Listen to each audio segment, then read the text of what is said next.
그러면은 바로 시작을 해볼게요. 오늘은 제목에 있는 것처럼 술에 대한 이야기를 좀 드리려고 하는데요. 네, 로드니 님도 반갑습니다. 이 술 비즈니스라는 게 어떻게 보면 좀 나는 술에는 관심이 없는데 라고 생각하시는 분도 당연히 계실 수 있고 아니면 술이랑 비즈니스가 그렇게 관련이 많을까? 라고 생각하시는 분들도 계실 것 같아요. 사실 술에 대한 주제도 전부터 거의 이거 레몬룸 열 때 초창기부터 다루려고는 했었는데 좀 이런저런 주제들을 다루다 보니까 이제 열게 되었어요. 근데 일단은 네, 좀 이런 주제에 대해서 이야기 드려보려고 하고요. 예전에 푸드테크도 얘기 드린 적이 있었는데 그런 것보다는 좀 술에 초점을 두고 얘기를 드리려고 해요. 그래서 취지는 어떤 예전에 뭐 예를 들면 향수 비즈니스를 이야기 드린 것처럼 꼭 너무 IT적인 접근 이외에도 여러 가지 스타트업이 다양하게 있고 그런 데서 또 새로운 비즈니스를 발견할 수 있다는 거에 대해서 좀 이야기를 드리는 게 취지이고요. 오늘 목차 같은 경우에는 사실 제가 얘기를 드리려고 하니까 얘기 드릴 내용이 굉장히 많더라고요. 그래서 오늘 얘기를 드리고 어쩌면은 또 2편으로 나머지를 소개해야 될 수도 있을 것 같은데요. 일단은 뭐 다른 비즈니스도 좀 그렇지만 코로나로 인해서 술에 대한 뭐 비즈니스나 소비가 어떻게 변화가 있었는지 그런 부분을 먼저 이야기를 드리려고 하고요. 그리고 나서 이제 그 안에서 무역에 대한 막 어떤 어려운 무역의 이론이 아니라 술의 그런 무역에서 어떤 변화가 있는지도 좀 이야기를 드리려고 해요. 그리고 한 중반부 정도부터는 술에 관련된 스타트업들도 굉장히 많이 있거든요. 구독 서비스도 그렇고 플랫폼도 많이 있어요. 그리고 이제 뭐 작년이나 올해 뭐 그런 코로나도 포함해서 스타트업들이 갖고 있는 어떤 특징이라든지 아니면 무엇을 해결하려고 했는가, 단순히 술을 제공하려는 게 아니라 뭐 어떤 특정한 서비스를 제공하려고 한 거에 대해서 좀 뭐 최근의 트렌드랑 같이 이야기를 드리려고 하고, 후반부에는 요 규제에 대해서 좀 이야기를 드리려고 해요. 여러분들도 좀 들어본 적이 있으시겠지만 술에 관련된 비즈니스나 아니면 꼭 술 아니더라도 뭐 식품이나 혹은 전혀 다른 스타트업들 이더라도 굉장히 많은 규제에 의해서 뭐 좀 고생을 하시는 경우도 있고 고민을 하시는 경우도 많이 있으신데, 그런 규제 자체에 대해서 어떤 규제가 술과 연관이 있는지 좀 이야기를 드리려고 해요. 물론 뭐 타다나 아니면 다른 숙박 관련된 뭐 비즈니스들도 워낙 규제를 많이 받긴 했었는데, 특히 술 같은 경우에는 미성년자가 마시면 안 되고 하다 보니까 온라인 판매에 대해서도 좀 규제가 많고 해서 그런 내용들에 대해서도 좀 후반부 이야기를 드려보려고 합니다. 바로 이야기를 들어가 보면 사실 술과 비즈니스라고 하면 예전에는 그냥 술자리에서의 어떤 접대 문화나 아니면 뭐 중국에서 비즈니스 할 때는 술을 뭐 이렇게 마셔야 된다, 사실 이런 이야기들이 예전에는 많았어요.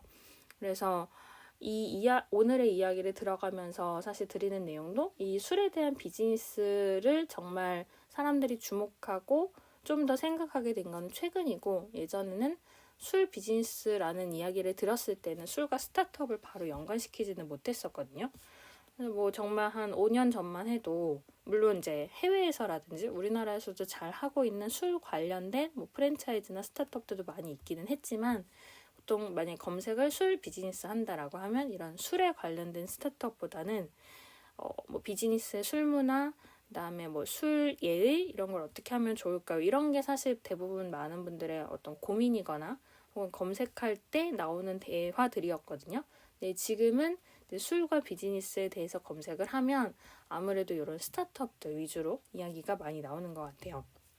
그러면은 아까 말씀드린 것처럼 코로나 이후에 어떻게 이런 술에 대한 시장이 바뀌었나라는 거를 조금 이야기를 드리면은, 이따가 뭐 한국도 좀 얘기가 나올 건데, 일단 미국 같은 경우에도 코로나19 이후에 술 소비가 굉장히 증가했다고 해요. 뭐 사실 인테리어나 향수 이야기를 하면서도 워낙 집에서 외출을 하지 않다 보니 집에서 쓰는 시간이나 그런 것에 집중이 되게 되었다라는 이야기 드린 적이 있는데, 술 같은 경우에도 워낙 집에 머무는 시간이 길어지다 보니 술을 밖에서 마시는 게 아니라 집에서 마신다, 혹은 코로나로 인한 스트레스를 좀 더 술을 더 많이 마시게 됐다 등등 이제 여러 가지 어떤 결과적인 그런 앙케이트나 이런 걸 통해서 술 자체에 대한 소비도 굉장히 증가를 했고요.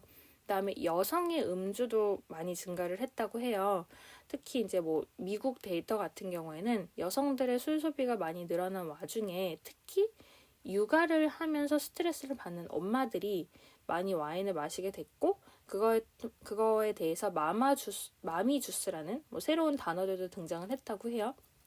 근데 어쨌든 그렇게 해서 술 자체에 대한 소비가 굉장히 늘었고, 특히 한국 제품인 뭐 막걸리라든지 아니면 과일 소주나, 요것도 이따가 좀 스타트업 얘기해서 살짝 나올 건데, 한국에서의 제품들이 오히려 미국에 가서 굉장히 호응을 얻고, 그렇게 한 술들이 다시 미국에서 제조가 된 다음에 한국으로 역수출되는 식으로 그렇게도 많이 변화가 있었다고 하는 게 정말 최근의 뉴스이거든요.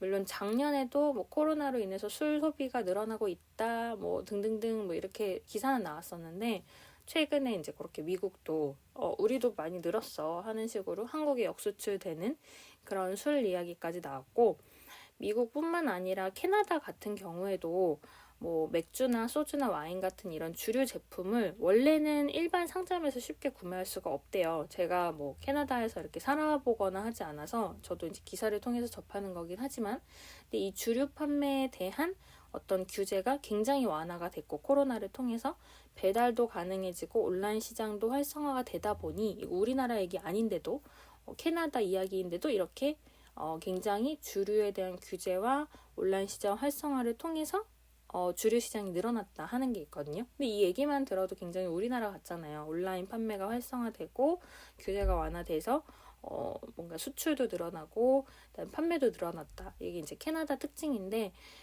즉 뭐 미국이나 캐나다의 예를 들고는 있지만 우리나라도 포함해서 전반적으로 코로나를 통해서 주류에 대한 시장이 늘어나고 있고, 이거는 그리고 이제 기존의 술만 판매가 된다기보다는 이런 이제 제가 중간에 언급한 과일 소주라든지 막걸리 같은 여러 가지 술의 종류를 포함해서 다양하게 술의 종류 판매가 증가하는 술의 종류도 늘어나고 있는 것 같아요.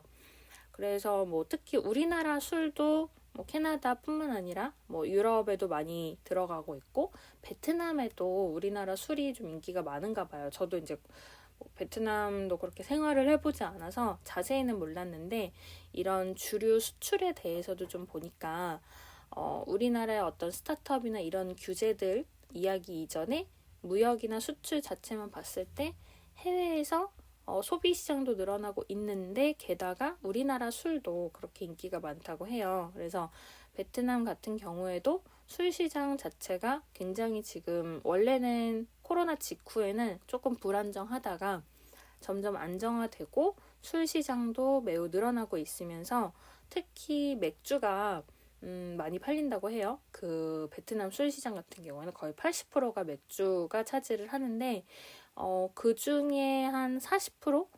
거의 반이죠. 그거는 이제 한국 술이 베트남에서 많이 판매가 된다고 하거든요. 그래서 물론 이 방송을 들으시는 분들 중에 술을 직접 다루시는 분들이 계실지 모르겠지만, 만약에 술을 정말 판매를 추후에 하거나 생각하신다면 이런 베트남이나 뭐 아까 이야기 드렸던 캐나다나 미국 같이 한국의 술 자체를 굉장히 선호하는 해외의 어떤 시장들도 늘어나고 있기 때문에 그런 것도 많이 검토를 해보실 수 있을 것 같아요. 뭐 이거는 뭐 비단 K-팝이나 뭐 K-컬처에 한한 내용이 아니라 술 자체에 대한 어떤 기호가 다양해지고 있는 부분도 있고, 특히 쌀로 만든 술 같은 경우에도 해외에서 굉장히 인기가 많다고 하거든요. 그래서 뭐 이야기 드린 베트남의 맥주가 굉장히 잘 판매가 되는 것 외에도 이런 식으로 뭐 쌀로 만든 술이라든지 그다음에 사과 맛이 들어간 술이라든지 뭐 과일 향이 나는 술, 이런 것들이 좀 인기가 많다고 해서 이런 쪽으로 한국 술도 많이 진출을 하고 있다는 게 요즘 어떤 트렌드인 것 같아요. 그리고 물론 이제 우리나라에서 이렇게 맥주를 뭐 베트남에 수출을 하기도 하고 다양하게 무역이 오가는 것 같은데, 중국에서도 좀 술 이제 소비가 많이 늘어났다고 해요. 코로나를 통해서. 그러니까 지금 미국, 캐나다, 베트남 이야기를 드렸는데 중국 같은 경우에도 그렇다고 해서 그러니까 즉 전반적으로 술 소비는 늘어나고 있고 그다음에 그 안에서 술 브랜드들도 좀 다양화되고 있어요. 기존에 있던 브랜드들이 단순히 다양한 제품 라인을 선보인다는 것 외에도 브랜드 자체가 많이 늘어나고 있고 이제 오늘 조금 이따 이제 중반부 후반부에 언급드릴 것처럼 우리나라나 미국에서 있는 여러 스타트업들에서도 새로운 기술이나 새로운 제조법이나 혹은 새로운 플랫폼을 통해서 술에 대한 인식도 바뀌고 있고 브랜드도 늘어나고 있고 그런 것들이 현재 전반적인 트렌드라고 볼 수 있을 것 같아요. 그러면은 좀 이제 그 스타트업 얘기로 들어가 볼게요. 지금까지는 술에 대한 어떤 소비나 매출이 늘어나고 있고 무역이나 그런 부분에서도 굉장히 큰 증가세를 보이고 있다까지 이야기 드렸는데 제가 이 술 이야기를 세션으로 얘기를 하려고 한 것과는 별개로 딱 한 일주일 전 정도쯤에 마침 또 큰 투자 소식이 있기는 했어요. 그 전통주 플랫폼이라고 해서 술담화라는 회사가 있는데 우리나라 기업인데 여기 같은 경우에는 30억 원의 규모로 시리즈 A를 투자를 유치를 했다는 게 딱 일주일 전에 있었던 기사였거든요. 물론 이제 술에 대해서 술에 관련된 비즈니스나 스타트업이 투자를 받은 게 이게 처음은 아닌데 그래도 30억 원 규모라는 게 굉장히 큰 규모이잖아요. 그래서 이거 자체가 좀 화제가 되기도 했고 그리고 아까 말씀드렸던 어떤 그런 술에 대한 소비나 증가 이런 거 외에도 이 술담화라는 브랜드가 이따 다른 구독 브랜드도 이야기는 드릴 건데 큐레이션을 하고 있어요. 그러니까 구독이나 큐레이션이라는 게 예전에 다른 세션에서도 이야기 드렸던 것처럼 굉장히 많은 사람들이 지금 찾는 어떤 서비스의 형태잖아요. 내가 그냥 골라서 산다보다는 나에게 맞춰서 제공을 해줬으면 좋겠고 나의 취향이나 혹은 기호에 맞춰서 어떤 제안을 해줬으면 좋겠어 라는 게 지금 많은 서비스들의 어떻게 보면 트렌드일 수도 있는데 그런 큐레이션이나 구독에 대한 것도 물론 들어가면서 동시에 지금 이제 요 술담화라는 브랜드는 투자를 계기로 혹은 그거 전후로 해서 데이터에 관련된 인재를 좀 적극 채용을 한다는 이제 요런 얘기도 이 투자 관련된 기사에 같이 있었어요. 예전에 이제 데이터 시각화 세션이라든지 아니면 데이터 분석에 대한 세션에서도 데이터에 대한 이해라든지 아니면 소비 트렌드의 변화나 이런 거를 계속해서 정량화, 수치로 표현을 하면서 그 안에서 새로운 비즈니스 모델을 발굴하기도 한다 이런 이야기 드렸는데 그런 것처럼 이런 이제 술 관련된 스타트업도 여느 스타트업과 다를 바 없이 데이터 분석이나 혹은 데이터 자체를 통해서 더욱 시장을 활성화해가는 방향으로 많이 움직이고 있는 것 같아요. 그리고 특히 이런 술담화 같은 기업의 경우도 지금 이제 데이터에 기반한 큐레이션을 하고 있는데 이걸 더 확대하고 커머스 플랫폼이 되겠다라고 포부를 밝혔다고 하는데 비단 이 기업에 하나지 않고 정말 많은 기업들이 좀 술에 대해서 스타트업도 시작을 하거나 혹은 진행이 되고 있거나 많이 사람들도 인식이 바뀌게 된 것 같아요. 그 예전 같은 경우에는 이제 술로 비즈니스를 한다 하면 아까 처음에 이 얘기를 열면서 말씀을 드린 것처럼 어떤 접대나 아니면은 정말 그냥 술 자체에 대해서만 생각을 했던 것이 지금은 이런 식으로 구독과 연결되기도 한다라는 것이 특징이라고 볼 수 있을 것 같거든요. 그리고 커머스라든지 플랫폼이라는 것도 연결이 되고 그리고 예전에는 이제 우리나라 같은 경우에도 맥주냐 소주냐 정도의 어떤 선택지가 많이 없었던 시절에 비해서 지금은 수제 맥주라든지요. 아니면 와인이나 위스키나 그다음에 하이볼 이런 식으로 어떤 특정 브랜드나 특정 술에 대해서도 그때그때 조금씩 트렌드가 변화하고 있다 보니까 각 전문가들이라든지 그걸 전문으로 다루는 가게들, 점포들, 프랜차이즈들도 굉장히 늘어나고 있는 거죠. 지금 이야기 드린 요 술에 대한 구독 플랫폼 말고도 수제 맥주 프랜차이즈 같은 경우에도 두세 달 전에 70억 규모의 시리즈 A 투자 유치를 유치한 게 있었어요. 그게 생활 맥주라는 곳인데 들어보신 분도 계실 것 같아요. 여기는 수제 맥주 프랜차이즈 가게인데 사실 이런 프랜차이즈나 그다음에 음식이나 술을 파는 거에 대해서도 어떤 투자가 크게 들어간 게 그동안에는 부각이 되지 않았던 것이 워낙 수제 맥주에 대한 트렌드도 물론이고요. 아까 이야기 드렸던 구독 플랫폼처럼 많은 어떤 소비자들이 다양하게 이런 술 시장으로 유입이 되고 있고, 그 다음에 플랫폼 자체에 대해서도 온라인 플랫폼 외에도 오프라인 플랫폼에도 관심을 많이 가지게 되면서 이런 식으로 좀 투자 자체가 많이 일어나고 있거든요. 이 생활 맥주 같은 경우에는 단순히 그냥 술을 만들어서 판다라는 수제 맥주에서 끝나는 게 아니라 전국에 있는 40여 개의 양조장들과 협업을 통해서 생산된 각 지역의 대표적인 수제 맥주들을 그 프랜차이즈 200여 개 매장에서 공급을 하는 플랫폼 역할을 한다고 해요. 예전에 플랫폼 세션에 대해서 설명드렸을 때 플랫폼은 1대 달을 연결하거나 판매를 하는 게 아니라 다대 달을 연결해서 그 사이에서 판매를 하거나 수수료를 얻거나 혹은 어떤 제휴나 콜라보레이션을 하게 되는 여러 가지 모델들이 있다라고 이야기 드린 적이 있는데, 그런 식으로 단순히 내가 직접 생산을 해서 판매를 하는 수제 맥주의 기업들도 많이 생겨났지만, 그것과는 또 별개로 이런 식으로 다른 양조장들과 협업을 통해서 수제 맥주를 제공하거나 판매하는 이런 식의 플랫폼 모델도 오프라인에 있을 수 있다라는 거를 보여줄 수 있는 것 같아요. 예전에 이제 뭐 푸드테크에서 음식에 대한 이야기를 드린 적이 있지만, 이런 술 같은 경우에도 그렇고, 먹는 거는 온라인으로 당연히 뭐 배달이라든지요, 아니면 구독이나 이런 부분들도 접할 수 있지만, 어쨌든 사람의 감각에 닿는 부분에서 오프라인도 반드시 존재할 수밖에 없는데, 그런 데에서 온라인 플랫폼만 생각하는 게 아니라 오프라인 플랫폼도 생각할 수 있다라는 그런 또 계기를 준 뉴스였던 것 같기도 해요. 그래서 그런 식의 다양한 술 관련된 기업들이 있고요. 그리고 마침 지금 에릭님이 저기 오픈 채팅 방에도 술담화에 대한 기사를 좀 올려주셨어요. 그래서 그런 부분도 좀 같이 참고를 해보시면 좋을 것 같아요.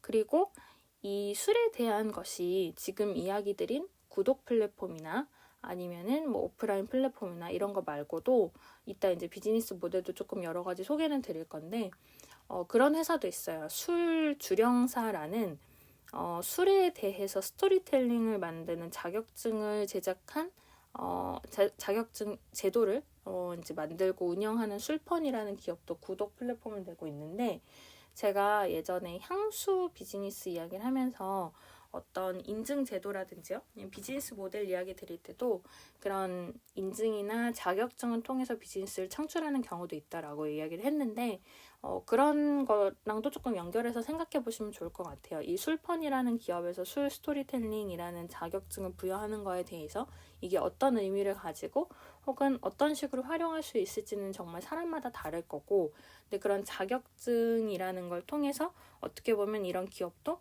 우리는 이런 자격증을 운영하고 있어 라는 게 마케팅이 되고 브랜딩이 되는 경우도 있는 거거든요.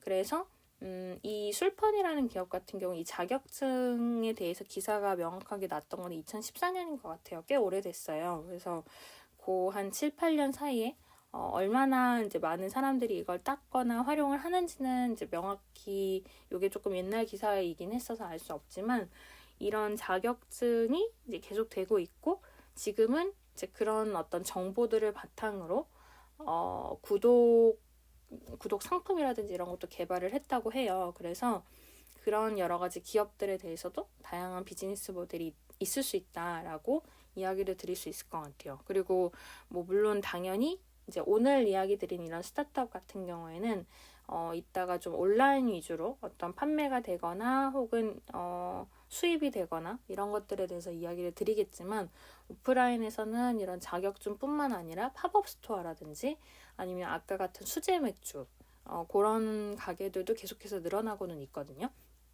사실 코로나 전에는 워낙 팝업 행사라는 것 자체가 최근에 트렌드였다 보니까 그런 데서 이제 좀 술을 선보이는 경우도 많이 있었던 것 같아요.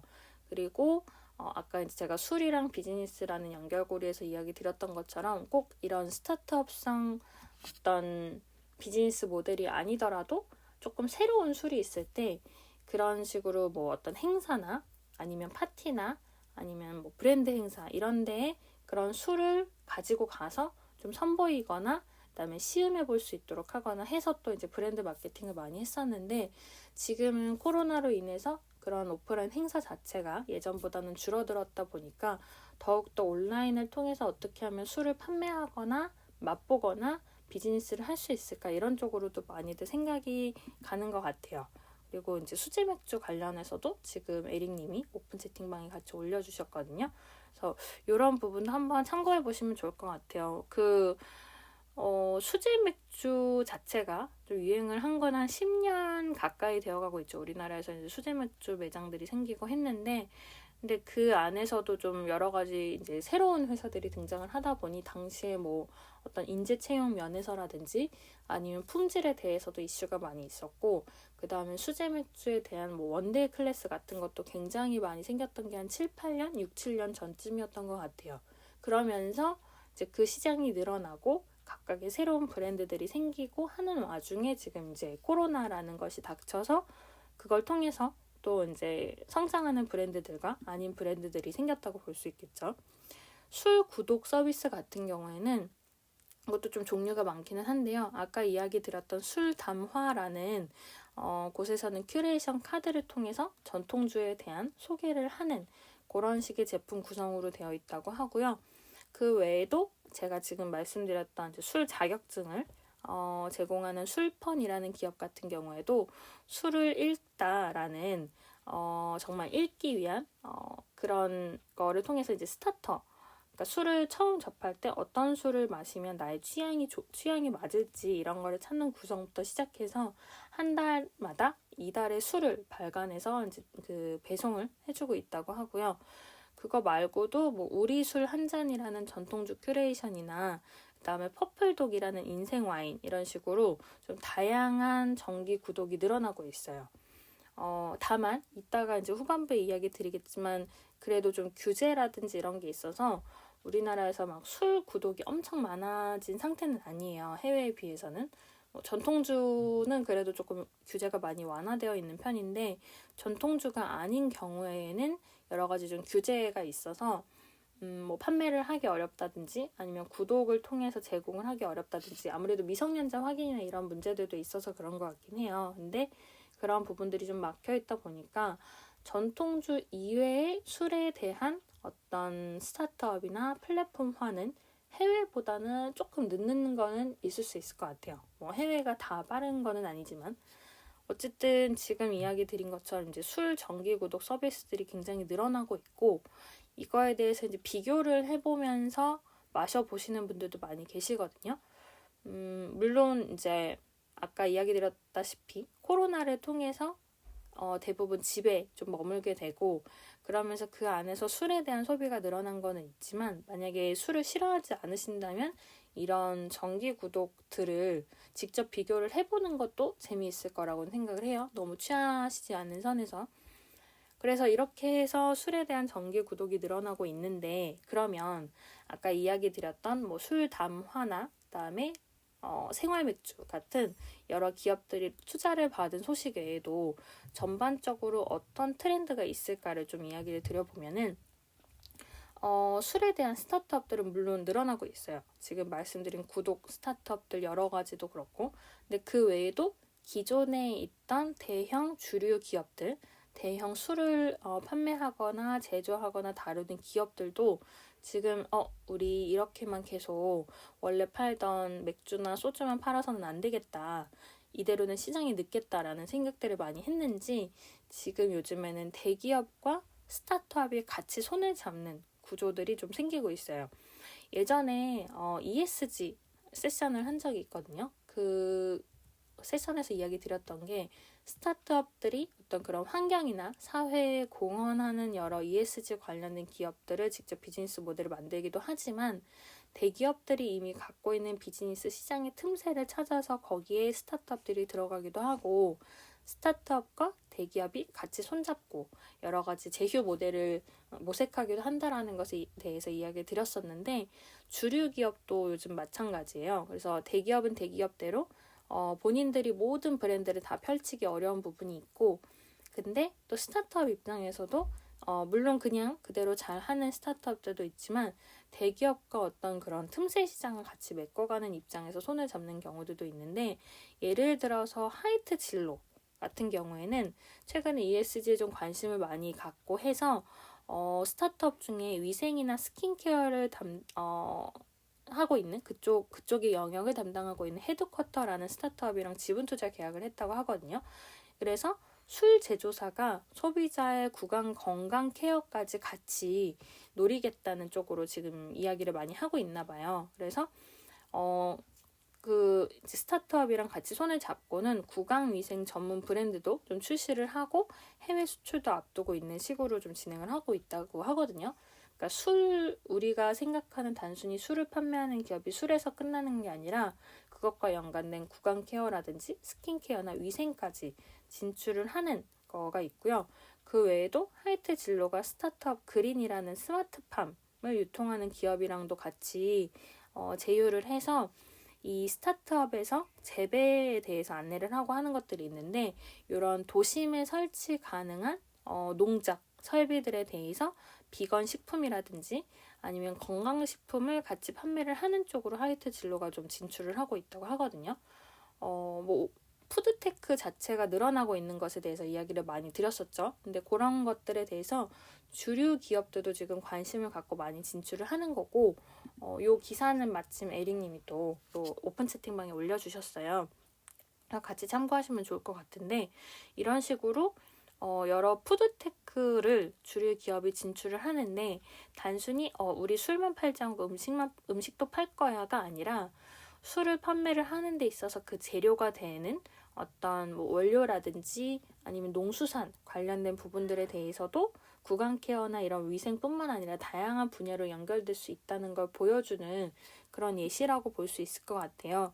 그리고 하이트 진로 외에도 오비맥주 같은 경우에도 이런 업사이클링을 하기 위한 스타트업 리하베스트라는 곳이랑 같이 좀 제휴 모델을 찾고 있다고 하는데, 이런 것들이 결국은 ESG, 그러니까 환경도 생각하고 사회적인 문제도 해결하고 그걸 통해서 기업의 비즈니스 모델을 새롭게 만드는 거에 대해서 다양하게 지금 움직이고 있는 거죠. 이런 오비맥주나 하이트 진로 같은 경우에는 여러분들이 술을 좋아하시지 않아도 들어보셨을 법한 기업들인데도 불구하고 이렇게 스타트업들, 제가 이야기 드린 스타트업 이름들은 그린이나 그다음에 여러 가지 스타트업 이름들은 여러분들이 많이 못 들어보셨을 것 같아요.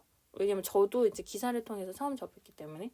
이런 식으로 잘 알려진 기업과 그렇지 않은 기업이 제휴를 할 때, 옛날 같으면은 잘 알려진 기업이 오히려 이미지가 깎인다라는 고정관념도 있었고, 잘 알려지지 않은 기업에서도 어떤 모험을 지고 가는 거다라는 식으로 여러 가지 좀 우려가 많았었어요. 예전에는 이 비즈니스 모델을 생각할 때. 근데 지금은 그렇지 않고 되게 다양한 기업들이 서로 다양한 모델을 보여주는 게 오히려 소비자의 마음을 움직일 수 있다라는 트렌드로도 변화를 하고 있는 것 같고, 그러다 보니 잘 알려지고 아니고의 문제는 아니지만 제주 맥주랑 블루보틀이 최근에 같이 제휴를 해서 상품을 내기도 했었거든요. 요거는 여러분들이 만약에 인스타그램 하시면 좀 많은 분들이 어떤 인증샷을 올리셨던 걸 보셨을 수도 있을 것 같아요. 그래서 어떤 브랜드의 차이는 아니지만 그런 식으로 술에 관련된 브랜드가 술이 아닌 브랜드와 연결이 돼서 어떤 모델을 보여주기도 한다라는 것이 요즘에 좀 주류라고 볼 수 있을 것 같고요. 그 제주 맥주랑 블루보틀은 제가 이따가 다른 거 혹시 기사가 있으면 그것도 좀 올려볼게요. 그래서 그것도 좀 화제가 되고 있고, 이런 이제 구독 플랫폼이라든지 그 다음에 제휴 모델뿐만 아니라 작년 이제 후반부 같은 경우에는 이런 술에 관련된 스타트업들이 늘어나면서 단순히 우리는 술로 비즈니스를 바꾸겠습니다 이런 것보다는 정보 비대칭을 해결하겠다라는 것이 좀 이슈이기도 했어요. 이제 술에 관련된 온오프라인 플랫폼 중에 벨루가라는 기업이 있어요. 벨루가 브루어리라는. 여기 같은 경우에도 투자를 굉장히 많이 받아서 지금 이제 기사도 많이 나고 했었거든요. 당시에 작년 말에. 근데 이때 이제 맥주뿐만 아니라 다양한 이제 주종의 상품을 상점들이 손쉽게 검색하고 발주할 수 있도록 그런 비대면 영업까지 포함을 해서 문제를 해결해준 플랫폼이었는데, 여기 같은 경우에도 단순히 주류의 상품을 많이 늘어나게 해서 뭐 여러 선택지를 보여준다 보다는 이런 식으로 다양한 술의 정보가 있고 그 술들에 대해서 뭐 이거는 나의 취향에 맞고 이거는 우리 공급사에 맞고 이거는 우리 뭐 점포나 상점에 맞아라는 것들을 다양하게 검토하고 그다음에 확인할 수 있도록 하는 거에서 정보의 비대칭을 해결하고 주류 업계들의 상생을 도모하겠다라는 것이 벨루가가 투자를 받거나 기사가 나면서 이야기를 했던 내용들이거든요. 워낙 디지털 시장과는 사실 동떨어져 있는 시장임에도 불구하고 이런 디지털을 통해서 아까 제가 다른 스타트업들 이야기에서 데이터 분석 이야기를 드린 것처럼 술에 대해서도 데이터라든지 디지털을 가지고 다양한 성장을 하겠다라는 것을 좀 보여준 그런 이야기들이 있었어요. 그러다 보니 이야기 드리고 싶은 포인트 중 하나는 단순히 뭐 술을 판매한다 아닌다 혹은 음식이 어떤 식으로 스타트업이나 비즈니스 모델에 접근을 한다 아닌다 이전에 이런 식으로 결국 해결하고자 하는 사회 이슈라는 게 아까 이야기드린 ESG나 환경 문제라든지 아니면 지금 벨루가라는 기업을 통해서 소개해드린 것처럼 데이터나 정보의 비대칭을 해결하고자 한다든지 혹은 주류 시장 전반적인 디지털화를 견인한다라든지 그런 식으로 좀 새로운 지향점을 갖고 있는 스타트업들이 많다는 것에 대해서도 좀 이야기를 드릴 수 있을 것 같거든요. 그런 부분이 이제 이런 제가 세션 통해서 단순히 IT 관련 기업이 아니더라도 여러 가지 스타트업을 소개하는 어떤 취지이기도 하고요. 아까 이야기 드렸던 제주 맥주랑 블루보틀이라든지 아니면 벨루가 관련해서는 요것도 에릭님이 오픈 채팅방에 기사를 올려주셨으니까 한번 보셔보시면 좋을 것 같아요. 그리고 요 말씀드린 내용들 외에도 간단히 요 이제 관련된 비즈니스 모델이나 스타트업 모델들이 어떤 것이 있는지랑 그 다음에 한국이나 미국에 최근에 있었던 그런 새로운 술에 대한 기업 모델들을 좀 얘기 드리고 나서 규제에 대해서 좀 간단하게 이야기 드리면 좋을 것 같아요. 제가 아까 시작할 때도 이야기 드렸지만 이게 술에 대한 비즈니스도 제가 이야기를 하면서도 사실 굉장히 내용이 다양하고 제가 이야기 드린 모델이나 스타트업이나 기업명은 정말 일부에 해당하는 거다 보니까 너무 많은 이야기를 다 이제 드리기보다는 조금 소개 위주로 가는 부분도 있을 것 같아요. 그래서 그런 부분은 또 요청 주시거나 하면은 2탄을 통해서 소개를 드리면 좋을 것 같은데 이런 스타트업들, 주류 스타트업들, 술을 다루는 비즈니스 중에 이제 스타트업 모델들에 대해서 좀 이야기 드리면은 일단 아까 이야기 드렸던 것처럼 구독 플랫폼도 물론 다양하게 있고요. 그 다음에 수제 맥주 이야기도 드렸고 그 다음에 수제 맥주뿐만 아니라 술을 각 양조장이나 아니면 제작처, 도매상 이런 곳들과 연결하는 플랫폼 역할을 하는 기업들에 대해서도 이야기 드렸는데요. 그거 말고도 좀 막걸리 양조장 자체가 좀 늘어나고 있다고 해요. 이 비즈니스 모델 차원에서 물론 이제 단순히 뭐 술을 판다 아닌다라는 것도 있겠지만은 여기에 이제 다양한 재료들을 통해서 주류 제조 자체를 해가는 기업들이 많이 늘어나고 있고요. 그러다 보니 내가 직접 만들어서 술을 팔아볼게 라는 소규모의 주류를 제조하는 양조장 같은 경우들도 많이 늘어나고 있거든요. 요즘에는 그래도 좀 코로나 이후에 사실 그런 소규모로 내가 직접 술을 만들어 보겠다 하는 이야기는 좀 예전보다는 줄어든 것 같은데요. 수제 맥주가 한참 유행을 할 때는 제 주변만 해도 여러 스타트업 하시는 지인들이 나도 술을 만들어 봐야겠어. 나도 양조장을 차려봐야겠어. 이런 얘기들도 정말 많이 하셨거든요. 물론 이제 요 술에 대해서 양조장을 차리거나 주류를 직접 제작을 하려면 주류 제조에 관련된 면허도 사실 따야 되긴 하기 때문에 이게 막 허들이 아주 낮은 건 아니지만 그래도 그런 식으로 직접 양조장을 만들고 술을 판매하겠다, 뭐 수제 맥주나 막걸리, 그다음에 전통주를 제작을 하겠다 하는 기업들도 비즈니스 모델의 하나라고 볼 수 있을 것 같아요. 그리고 온라인으로 유통을 하는 곳들이 굉장히 많이 있는데 온라인 유통을 통해서 술에 대한 쇼핑몰들도 많이 있거든요.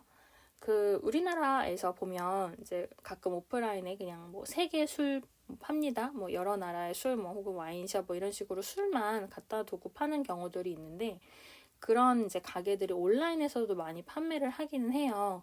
근데 잘 보면 그런 어떤 결제나 온라인 판매에 대한 규제 때문에도 그럴 수도 있고, 혹은 이런 온라인 결제에서 떼어지는 뭐 카드 수수료라든지 그다음에 플랫폼 수수료나 그런 것들을 고려해서인지 사실 인터넷에서 술을 파는 그런 이제 와인 전문점이나 아니면 해외 술 전문점 같은 경우에는 술을 뭔가 통장으로 입금을 해야 구매를 할 수 있거나 현금 거래만 하는 경우들도 많거든요. 뭐 그게 뭐 합법이다 불법이다 이런 얘기보다는 그런 식으로 오프라인에서 판매를 하고 있는데 온라인에서 판매를 하자니 수수료가 여러 가지 부담이 되고, 그래서 우리 술이 싸다, 뭐 우리 가게에서 파는 술이 더 좋고 저렴하다 이런 거를 어필하면서 이제 현금으로 거래를 하시는 경우도 많이 있으신 것 같아요. 어쨌든 하지만 예전 같으면 오프라인으로만 샀던 것이 온라인으로 이렇게 진출을 하고 있다 보니,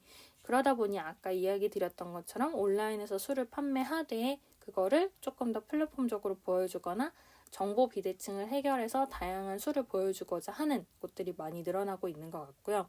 그 다음에 전통주에 관련된 뭐 레스토랑 같은 경우에도 많이 지금은 조금 줄어들었지만 예전에 주류이긴 했었는데, 예전에 월향이라고 많이 들어보셨을 것 같아요. 막걸리 위주로 이제 요식업을 프랜차이즈화해서 전통주 전문점이라고 프랜차이즈를 했던 기업이 있는데, 지금은 이제 예전이랑은 또 이제 뭐 이미지라든지 여러 가지 뭐 뉴스도 나오고 해서 달라지긴 했지만, 당시 한 10년 전쯤에 이런 월향이라는 기업이 막걸리만을 가지고 이렇게 커다란 프랜차이즈 주점을 운영한다라고 했을 때 굉장히 그게 특색이 있고 사람들한테 큰 이제 인스피레이션을 줬던 것 같아요. 이제 그런 어떤 전통주 전문의 레스토랑이 다양하게 생긴다라는 것도 이런 비즈니스 모델 중에 하나였던 것 같고요.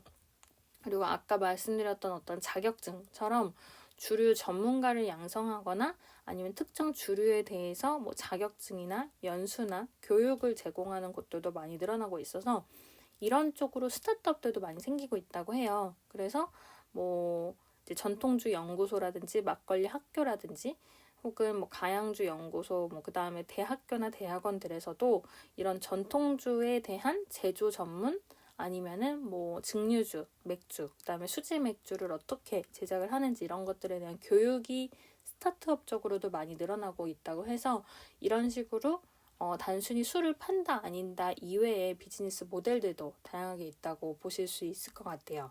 그리고 뭐 수제 맥주도 워낙 몇 년 동안 이렇게 화제가 되고 있다 보니 이런 수제 맥주 관련된 걸 가지고 여러 기업들이 모여서 이벤트를 하는 경우도 있다고 하고, 그 다음에 이제 투표를 통해서 어떤 업체가 지금 잘 인기가 많은지 이런 것들에 대해서도 많이들 연구를 하고 있다고 하거든요.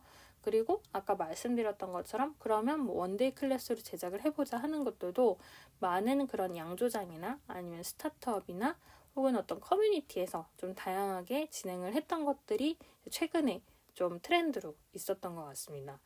그래서 뭐 수제 맥주뿐만이 아니라 이렇게 해서 계속 많은 이제 기업들이 나오고 있는데, 하이볼 같은 경우에도 뭐 좀 인기가 많았던 시기들이 좀 있었죠. 요즘에도 또 다시 이제 왔다 갔다 하는 것 같아요. 그러니까 이런 뭐 특정 술이, 뭐 위스키가 갑자기 우리나라에서 좀 화제가 되거나 와인 붐이 일어나거나, 그다음에 하이볼에 대한 뭐 하이볼 같은 경우에도 이제 와인은 위스키 말고도 이제 또 특정 주류 시장을 의미하는 거긴 하지만 이런 식으로 계속해서 좀 움직이면서 어떤 때는 어떤 술이 유행을 하고 붐을 타고 이런 것들이 계속 있기는 하거든요. 그리고 어떤 특정 술에 대한 수요가 너무 많았다 사라지면은 이제 그건 또 우리가 어떤 특정 시장에 대한 버블이라고 해석을 할 때도 있어요. 막걸리 같은 경우는 뭐 버블은 아니지만 막걸리 자체도 이제 우리나라에서 갑자기 좀 인기가 많았던 시기가 있었고, 그때 아까 이야기 드렸던 월향이라는 기업에서 뭐 수박 맛 막걸리라든지 무슨 맛 막걸리 이런 식으로 다양한 맛을 선보이면서 좀 같이 콜라보 형식으로 인기도 많아지고 붐도 됐다고 볼 수 있을 것 같아요. 근데 이런 술 자체에 대해서 우리나라 외에도 이제 미국에서 실리콘밸리라든지 다양한 곳에서 계속 연구는 하고 있는 거죠.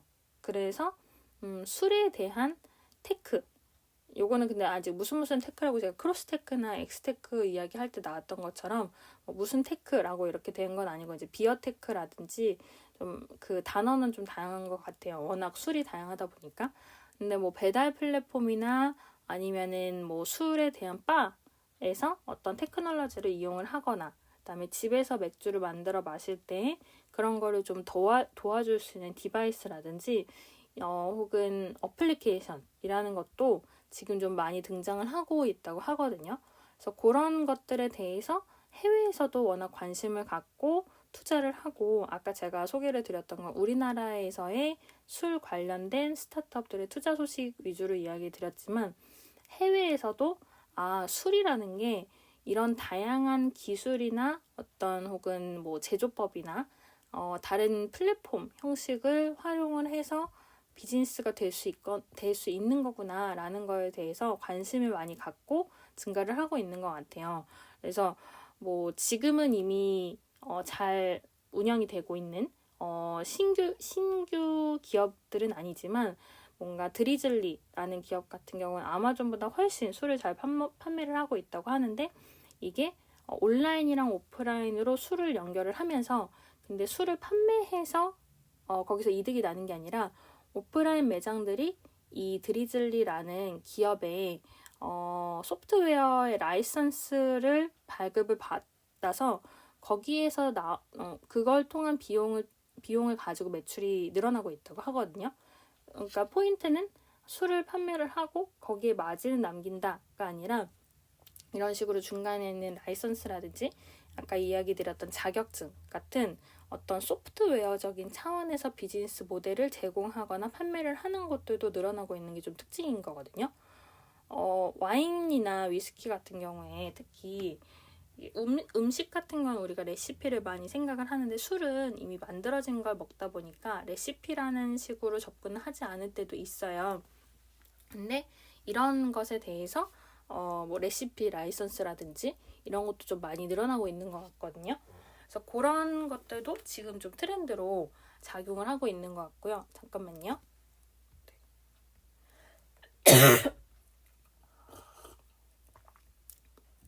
죄송합니다. 잠깐 뭐가 걸려서 물을 마셨습니다.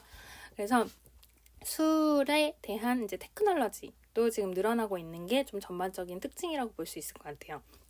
그리고 웹사이트뿐만이 아니라 이런 식으로 매장의 판매 관리 시스템을 연결하거나 그다음에 제품 정보를 추출을 해서 마켓에 업로드를 하고 그걸 가지고 검색 엔진이나 가격 비교를 제공하기도 하는데 이런 드리즐리라는 어플 및 서비스도 있고요.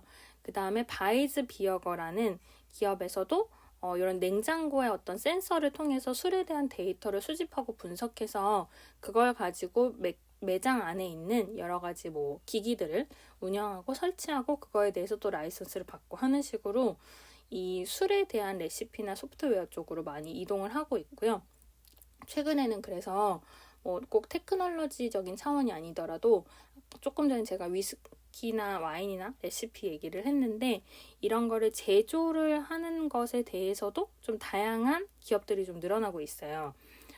이거 제가 이따가 기사를 좀 여기 오픈 채팅방에 올려드릴게요. 미국에 있는 술 스타트업인데 여기 같은 경우는 위스키를 제조를 하는 거에 대해서 그 기존에 있던 조리법이 아니라 새로운 레시피를 만들어내서 그걸로 제작을 하고 있거든요. 그렇게 해서 이제 전통적인 와인이나 위스키의 제조법이 아닌 새로운 공정을 IT나 혹은 새로운 기술, 새로운 제조법을 통해서 속성으로 숙성시키는 위스키 이런 것들이 지금 늘어나고 있는 거거든요. 예전 같으면은 막 와인이나 위스키 뭐 몇 년 돼야 되고 뭐 몇십 년 지나야 되고 막 이런 것들이 있어서 이제 보통 여러분들도 뭐 선물을 구매하신다 할 때 몇 년산 이런 것들을 찾으시는 경우들도 있으신데 그런 거를 조금 더 속성으로 술을 만들어주는 제조법들이 이제 지금 점점 늘어나고 있는 거죠. 물론 이거는 전통적인 술 시장에서 봤을 때는 아직은 좀 안 좋아한다고 해요. 아니 우리가 몇십 년 들여서 이걸 만든 건데 그렇게 빨리 만들면 그게 술 맛이 있겠냐? 인정할 수 없다. 흔히 있는 시나리오죠. 그렇게 해서 아직 전통적인 시장에서는 이런 새로운 제조법들을 많이 선호하지는 않는다고 하지만, 근데 다만 소비자 입장에서는 이렇게 해서 새로운 레시피가 나오고 그다음에 맛이 너무 안 좋지 않다면 당연히 이런 새로운 제조법을 통해서 저렴한 가격으로 제공이 되는 술들이 더 좋을 수밖에 없으니까 이런 거에 대해서 소비자들은 많이 호의적인 것 같아요.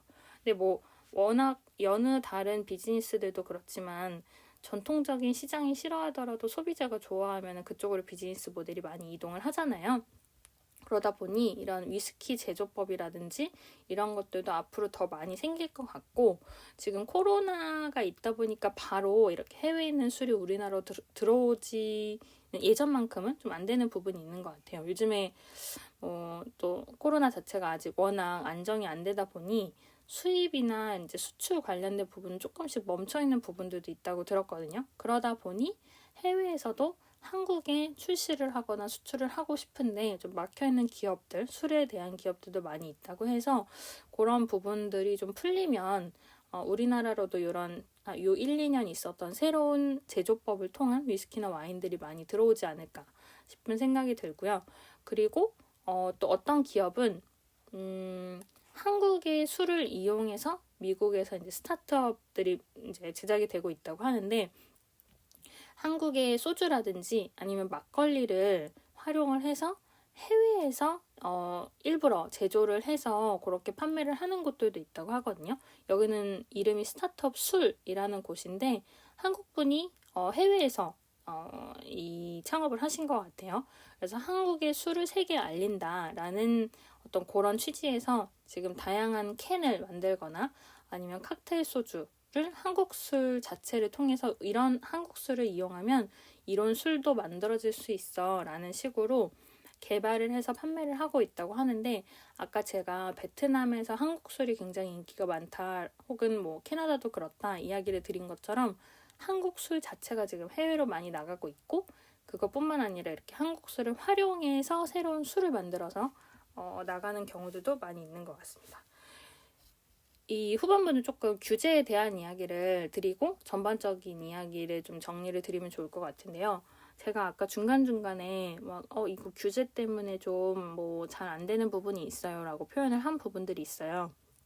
사실 이 스타트업들, 술에 대한 스타트업들이 생기고 증가를 하면서 술에 대한, 그 다음에 술의 판매에 대한 온라인 규제나 법들도 사실 중간중간에 굉장히 많이 바뀌었어요.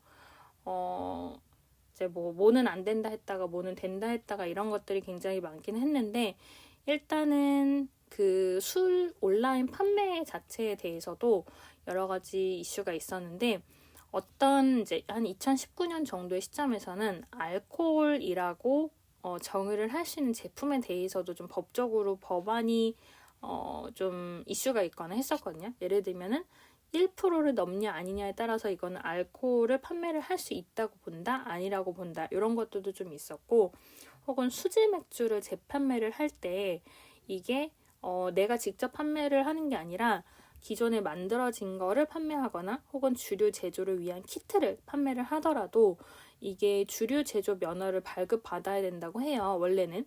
근데 이제 그런 것들도 이런 어떤 법이 바뀌는 과정에서 주류 제조 면허를 취득할 수 있는 사람과 그렇지 않은 사람에 대해서도 좀 법이 몇 번 바뀌었거든요.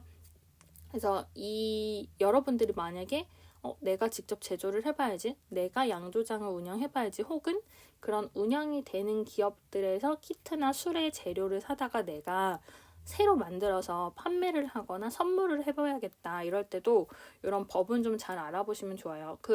제가 예전에 향수 비즈니스 얘기할 때 향수에 대해서 좀 그런 인증 제도라든지 그런 걸 살짝 언급을 드린 적이 있었는데, 저도 그때 이제 이것저것 검색을 하면서 보니까 원래는 몰랐는데, 그런 향수 같은 경우 화장품으로 들어가거든요. 근데 화장품을 제조를 하려면은 뭐 이제 공장도 있어야 되고 이것저것 인증을 받아야 돼요. 그래서 당연히 인증이나 신고를 통해서 판매가 되겠구나까지는 알았는데, 그런 화장품이나 향기가 나는 제품들의 종류 같은 경우에 신고를 하지 않고 선물만 해도 법적으로 걸린다고 하거든요. 되게 복잡하죠. 내가 그냥 취미로 만들어서 친구한테 선물을 받다 해도 그 친구가 이거 신고해야지 하면 신고가 될 수도 있는 그런 상황인 거더라고요. 그래서 이런 이제 뭐 꼭 그런 화장품에 한하지 않고 술 같은 경우에도 이런 식으로 계속 규제가 바뀌고 있기 때문에 직접 제조를 하는 거 외에도 그걸 누군가한테 제공하거나 선물로 주거나 할 때에도 뭐 물론 선물로 줬는데 신고를 당하지는 않을 수도 있겠지만 그래도 합법 불법의 영역에서는 좀 확인해 보셔야 될 것 같고요. 그다음에 맥주 배달 같은 경우에도 좀 법적으로 그 규제가 있는 부분이 있어요. 우리나라에서 배달을 할 때 주류 비중이 음식보다 크면은 불법이라고 하거든요.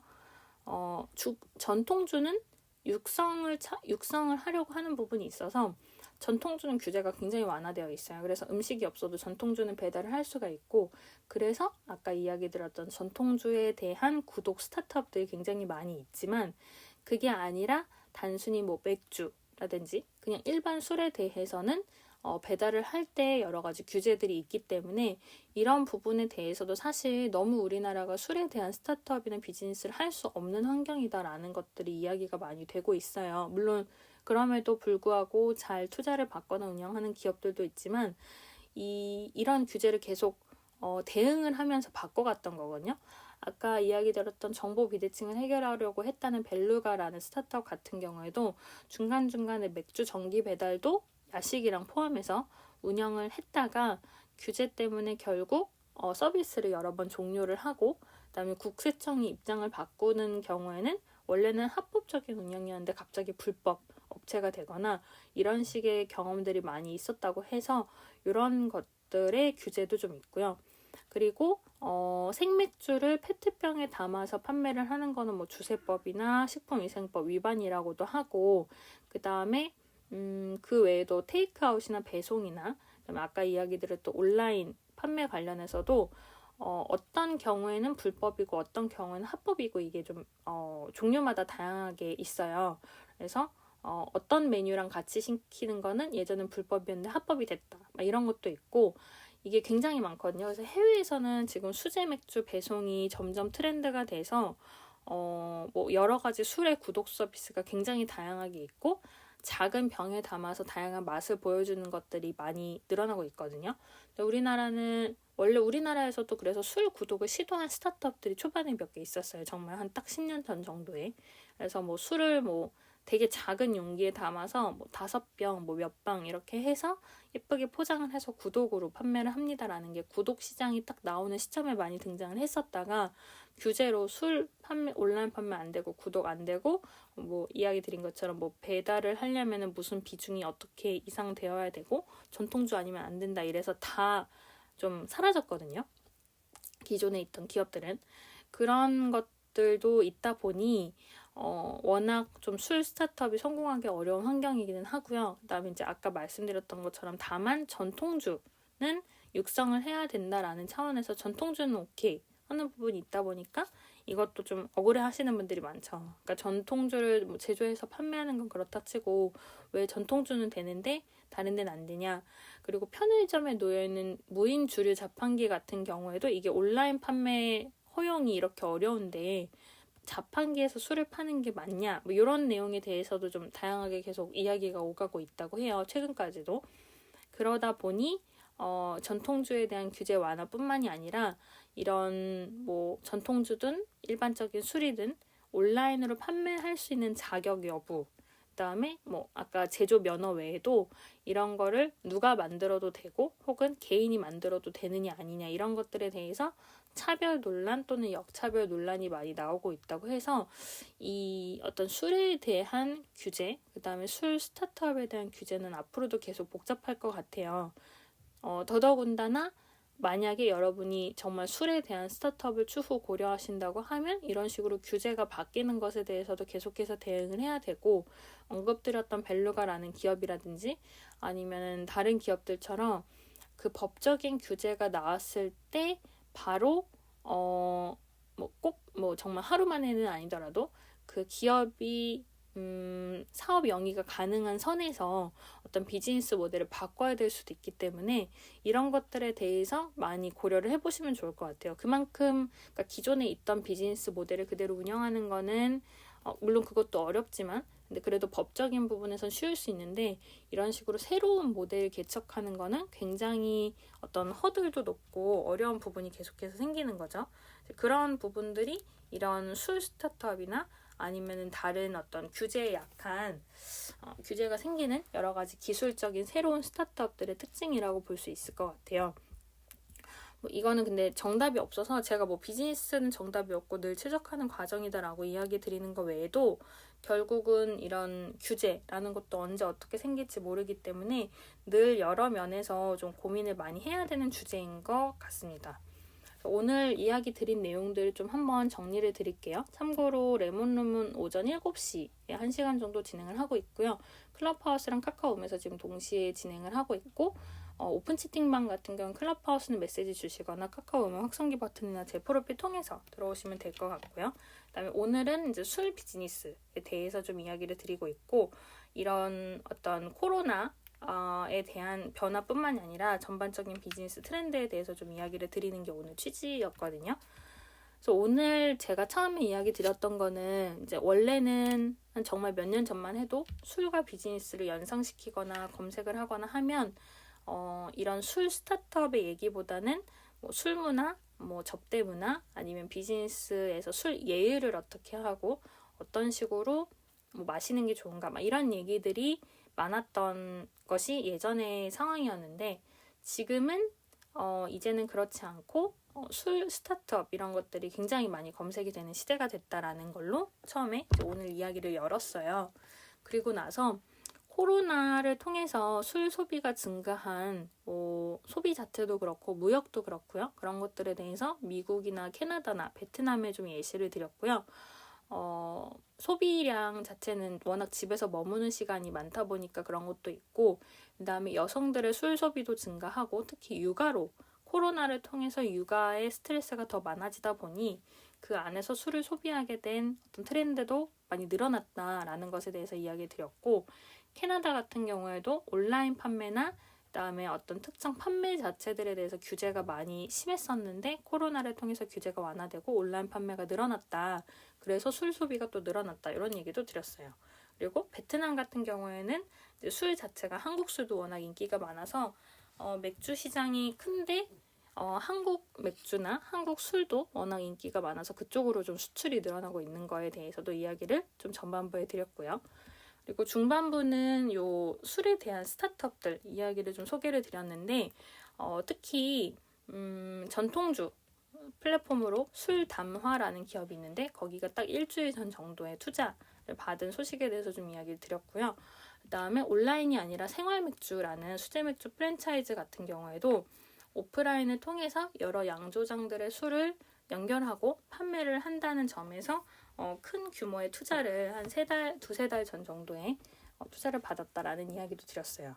그리고 나서 이런 온라인이나 오프라인 플랫폼 외에도 술에 대한 자격증을 만들어서 운영을 하는 기업도 있다. 이런 것도 이야기를 드렸고 그 다음에 술 구독에 대한 서비스들도 여러 가지 기업이나 그다음에 특징을 좀 소개를 드렸어요. 뭐 큐레이션 카드를 제작을 해서 보여주거나 아니면 시작해 볼 수 있는 스타터용의 술 키트, 그다음에 술을 다양하게 종류별로 넣어주거나 아니면 그 달마다 이달의 술을 발간해서 보여준다든지 아니면 술에 대한 정보를 제공한다든지 그런 식으로 술의 구독을 운영하고 있는 기업이나 서비스에 대해서 좀 소개를 드렸는데 중간에 제가 이야기 드렸던 것처럼 아무래도 전통주에 대한 규제가 현재는 많이 완화가 되어 있다 보니 다른 술보다는 전통주에 대한 구독이나 그런 스타트업들이 아무래도 좀 강세이기는 하다 이런 얘기도 드렸어요. 그리고 올해에 투자를 받은 곳 외에도 작년에 투자받은 곳들 중에는 이 단순히 술을 판매를 해서 잘 된다 보다는 술에 대한 여러 가지 정보 비대칭을 해결하겠다라는 것을 전면적으로 내세운 벨루가 같은 기업들에 대해서도 소개를 드렸고 그 경우에도 지금 올해 여러 가지 투자를 받고 움직이는 술에 대한 기업들처럼 데이터 분석이나 디지털화 그다음에 온라인을 통한 여러 가지 판매 플랫폼이나 채널의 다양화라는 것들이 이런 주류 스타트업들의 많은 이슈이자 과제라고 볼 수 있다라는 것에 대해서도 좀 이야기를 드렸어요.